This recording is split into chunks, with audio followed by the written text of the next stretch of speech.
Hello बच्चों, आपके प्यारे से चैनल में आपका स्वागत है। एक गरीब लड़के ने बिना टीचर के दुनिया का सबसे बड़ा धनुर्विद्या का एक्सपर्ट बनने की कोशिश की, लेकिन फिर उसके गुरु ने उसे ऐसी गुरु दक्षिणा मांगी जिसे सुनकर सब हैरान रह गए। बच्चों, एग्जाम में एक इम्पॉर्टेंट क्वेश्चन आता है, why did Drona refuse to teach Eklavya. आज पूरी स्टोरी को पैराग्राफ वाइज बिल्कुल इजी वे में समझेंगे ताकि आप एग्जाम में कभी ना भूल पाओ। आज के वीडियो में हम दो चीजें करेंगे, स्टोरी को पैराग्राफ बाई पैराग्राफ समझेंगे और दूसरा डिफिकल्ट वर्ड्स के का मीनिंग भी साथ साथ सीखेंगे। तो चलिए शुरू करते हैं। Limits of the mind. Long ago, a little boy called Eklavya was born in a poor family. His family lived a little away from Hastinapur, the capital of the Kuru kings. They were shunned by the society because they belonged to a low caste. बहुत समय पहले एक लड़का था जिसका नाम एकलव्य था। वो एक गरीब परिवार में पैदा हुआ था। उसका परिवार हस्तिनापुर के पास रहता था। उस समय सोसाइटी में लोगों को उनकी कास्ट यानी जाति के हिसाब से देखा जाता था। एकलव्य का परिवार लो कास्ट का था, इसलिए लोग उनसे दूर रहते थे और उन्हें रेस्पेक्ट नहीं देते थे। बच्चों, यहाँ पर एक वर्ड है शंड। शंड का मतलब होता है दूर रखना या इग्नोर करना। लो कास्ट मतलब नीची जाति। ठीक है बच्चों।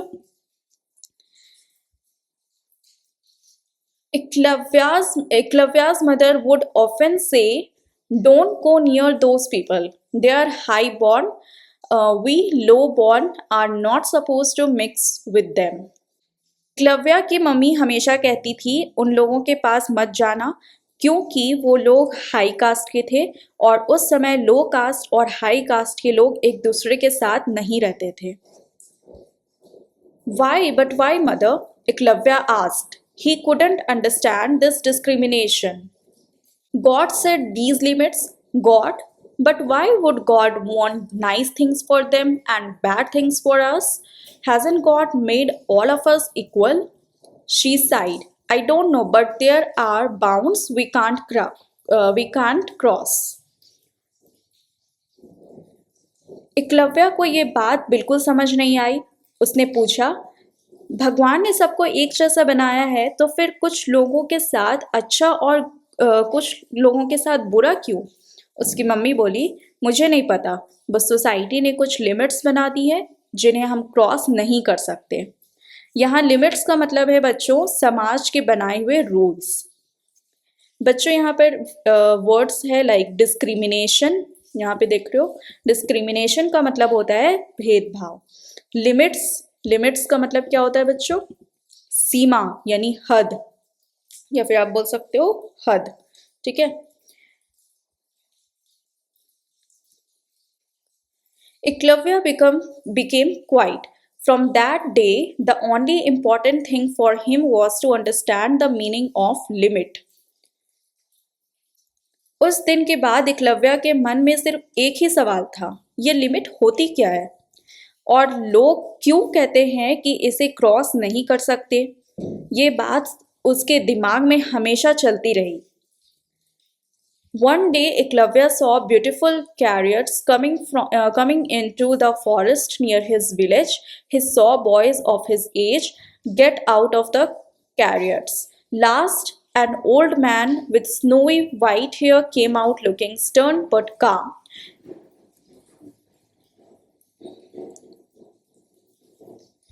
Eklavya heard his father's voice. Those are the Kuru princes with their great teacher Drona. The boy he has just patted is his favorite Arjun. They have come to practice archery. Don't go near them. एक दिन जंगल में बहुत सुंदर रथ आए। उनमें कुरु राजकुमार आए थे। उनके साथ उनके टीचर गुरु द्रोणा भी थे। एकलव्य के पापा ने बताया कि ये सब धनुर्विद्या यानी आर्चरी की प्रैक्टिस करने आए हैं और गुरु द्रोणा का फेवरेट स्टूडेंट अर्जुन है। पापा ने एकलव्य को उनके पास जाने से मना कर दिया। बच्चों यहाँ पर कुछ वर्ड्स है। आर्चरी, इसका मतलब होता है तीरंदाजी, जिसे हम हिंदी में कहते हैं तीरंदाजी। प्रिंस यानी कि राजकुमार। ठीक है बच्चों, अब आप वीडियो को पॉज करना और मुझे बताना जो मैं पूछ रही हूँ। ग्रू ड्रोना का फेवरेट स्टूडेंट कौन था? बच्चों आप इसे पॉज करो और सोचो। बिल्कुल सही, अर्जुन। ठीक है, और अगर आपने सही बोला है, सही सोचा है, तो अपने कॉपी में टिक लगा लो। Boys started shooting with bows and arrows. What amazing things Arjun did! He could shoot at a target with closed eyes. He could shoot with his left hand as well as the right. And the teacher Drona's arrows made fire, chased things in circles, brought rain and lightning. It was magical. अब सब राजकुमार तीर चलाने लगे। अर्जुन बहुत ही अच्छा archery करता था।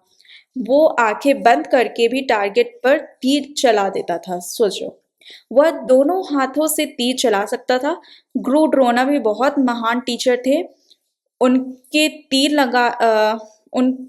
तीर आग लगा देते, बारिश कर देते, बिजली जैसा असर कर देते। ये सब देखकर एकलव्य बहुत इम्प्रेस हो गया।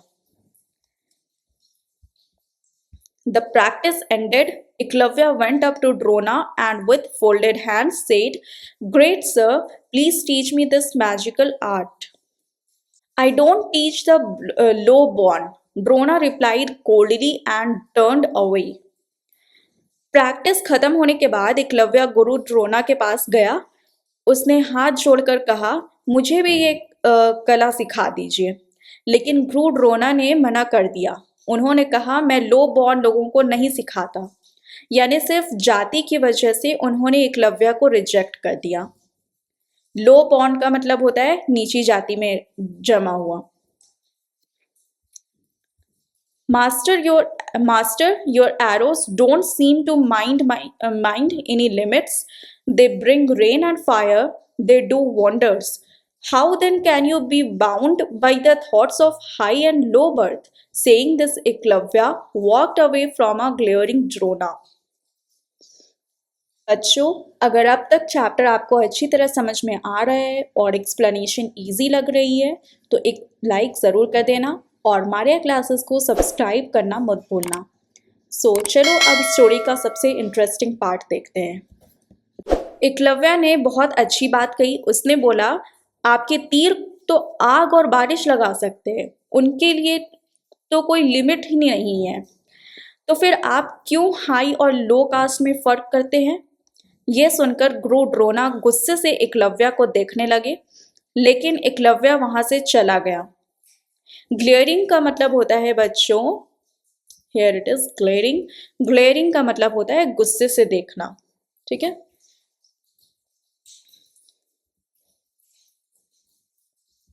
The next day, Eklavya carved a statue of Drona from a tree trunk.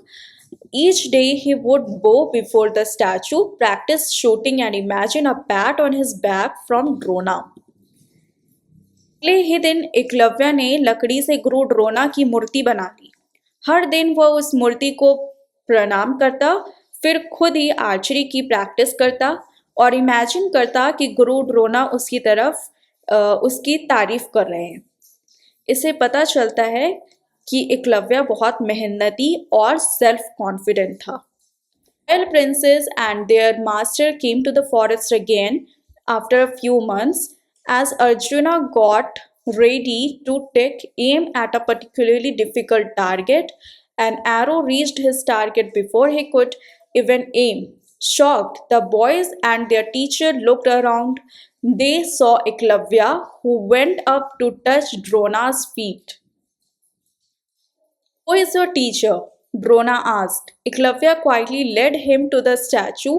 Drona looked at it for some time and said, "If I am your guru, give me my fee, my guru dakshina." महीने बाद गुरु ड्रोना और राजकुमार फिर जंगल आए। Arjuna target पर तीर चलाने ही वाले थे, लेकिन उससे पहले ही किसी और का तीर टारगेट पर लग गया। सब हैरान हो गए। उन्होंने देखा कि वह एकलव्य था। गुरु द्रोणा ने पूछा, तुम्हारा टीचर कौन है? एकलव्य उन्हें अपनी बनाई हुई मूर्ति के पास ले गया। तब गुरु द्रोणा ने बोला, अगर मैं तुम्हारा गुरु हूं तो मुझे गुरु दक्षिणा दो। यहीं से स्टोरी में बहुत बड़ा टर्निंग पॉइंट आता है। Ask sir, board Eklavya, I want your right थम, replied the stone-hearted Drona. Without the right, without the right thumb to support it, how can any archer ever um hold a bow? As Arjun and the other princes watched in shock, Eklavya cut off his right thumb wordlessly and laid it at Drona's feet. Eklavya ने बहुत respect से कहा, गुरुजी जो भी गुरु दक्षिणा चाहिए मांग लीजिए। तब गुरु द्रोणा ने कहा, मुझे तुम्हारा राइट थंब चाहिए। बच्चों, राइट थंब के बिना कोई भी आर्कर ठीक से बो नहीं पकड़ सकता। यानी द्रोणा जानते थे कि अगर एकलव्य अपना थंब दे देगा तो वो कभी पहले जैसा आर्कर नहीं बन पाएगा। लेकिन एकलव्य ने एक बार भी मना नहीं किया।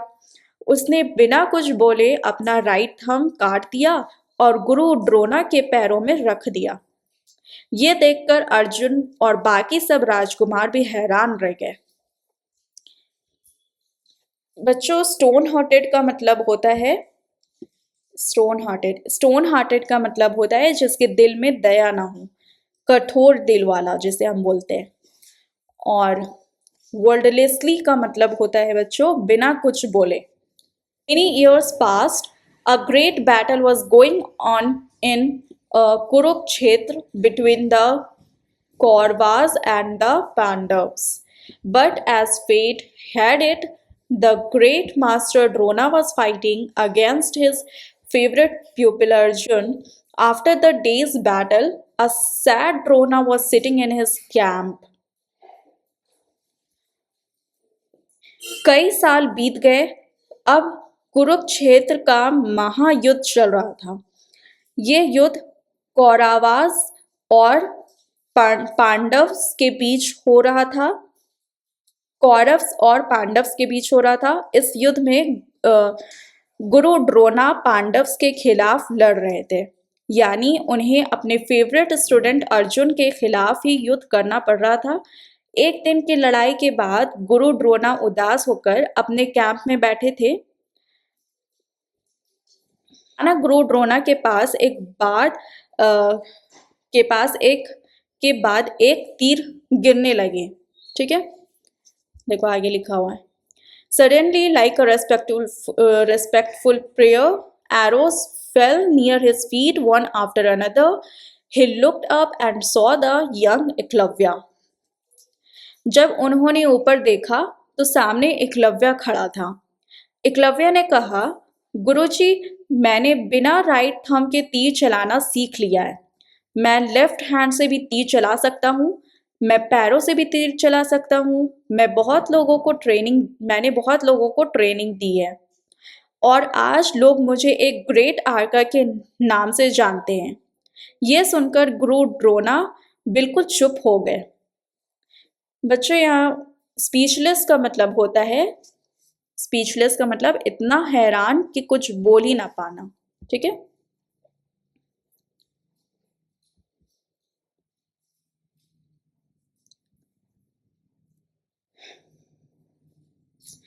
बच्चों आप वीडियो को पॉज करो और मुझे बताओ, एकलव्य ने राइट थंब के बिना किस किस से तीर चलाना सीखा? लेफ्ट हैंड और फीट से। अगर आपने सही सोचा है तो कॉपी में टिक लगा लो। Master, I set your greatness free from the limits of your own mind. Your great love for Arjun crossed the limits of fairness when you asked for my thumb. But this made me learn to shoot with both hands and feet. and for this lesson I offer my services to you in this battle. Eklavya ने गुरु द्रोणा से बहुत गहरी बात कही। उसने बोला, गुरुजी, मैंने आपकी सोच के लिमिट्स तोड़ दी। आप अर्जुन से इतना प्यार करते थे कि आप इंसाफ करना भूल गए। आपने मुझसे मेरा थंब मांग लिया, लेकिन इसी वजह से मैंने और ज़्यादा मेहनत की।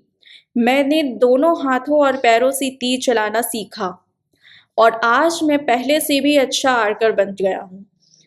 अब मैं इस युद्ध में आपकी मदद करना चाहता हूँ। यहाँ एकलव्य ने दिखाया कि मुश्किलें हमें रोक नहीं सकती, बल्कि और मजबूत बना सकती हैं। बच्चों, यहाँ पर फेयरनेस का मतलब होता है न्याय, सबके साथ बराबर व्यवहार। ठीक है। Drona's eyes filled with tears. He answered, yes, it is true. Bounds and limits are in the mind. Real courage is fighting against wrong limits and respecting the correct ones. Eklavya, you have taught me a great lesson today. बात सुनकर गुरु द्रोणा की आंखों में आंसू आ गए। उन्हें अपनी गलती का एहसास हुआ।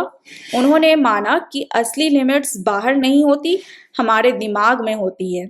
अगर हम गलत सोच को बदल दें तो हर लिमिट को पार हम कर सकते हैं। गुरु द्रोणा ने कहा, एकलव्य, आज तुमने मुझे जिंदगी का सबसे बड़ा लेसन सिखाया है। यही इस चैप्टर का मेन मैसेज है।